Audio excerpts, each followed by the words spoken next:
I always warn people, don't ask a vet when you're starting a farm, because vets are trained to keep animals healthy. Yes. And to keep them reproducing. They don't have a very strong angle of economics.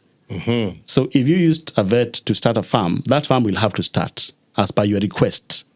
There's a very low likelihood that he will tell you not to do it. Yes. Because they're not doing an economic analysis. They are checking whether the ecological zone is suitable for your animals. Yes. They'll give you very good advice on which animal can survive here. You give you a good indication of what diseases you need to be care about and how to reproduce. But then if you come back to them and say, but I'm not making money, that's not the question for a vet. You need to get somebody who has a business angle to your business and check whether it works. So I see a number of people may have started with a vet because that's a person they know.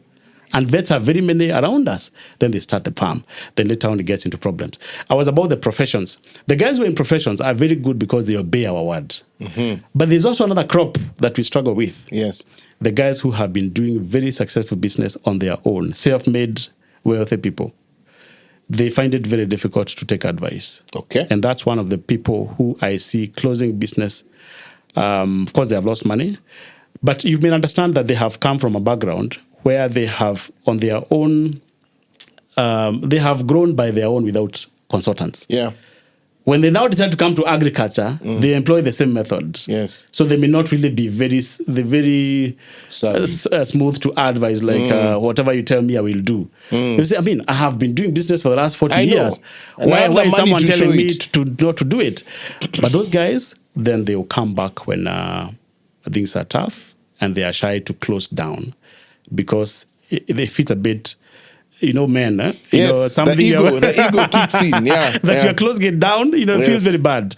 So then we are very gracious. We also go there to check, is there any chance for survival? And we can say, why don't you do this? Start a shop in Kayole or somewhere, take your milk there. If it makes economic sense, this business will survive. Or just shift to beef. Dairy is complicated for you. So those are the kind of people that we deal with. But somehow they are keeping us going, and we also get a lot of knowledge by serving them. It's very interesting, the analogy used of the vet, because in my day job, so to speak, I'm a hospitality person. And we give the same advice where we say, listen, don't go to an architect to ask him whether you should build a hotel. Perfect. Because the architect will build the hotel. Exactly. If you want it, his job is to build. Yeah. But if the hotel will be commercially viable, that's another conversation. That's not a question for the architect. And that conversation is not. So I meet a lot of investors in hotels who they come to have a chat when the hotel is built. And you're like, maybe we should have talked after the fact, before,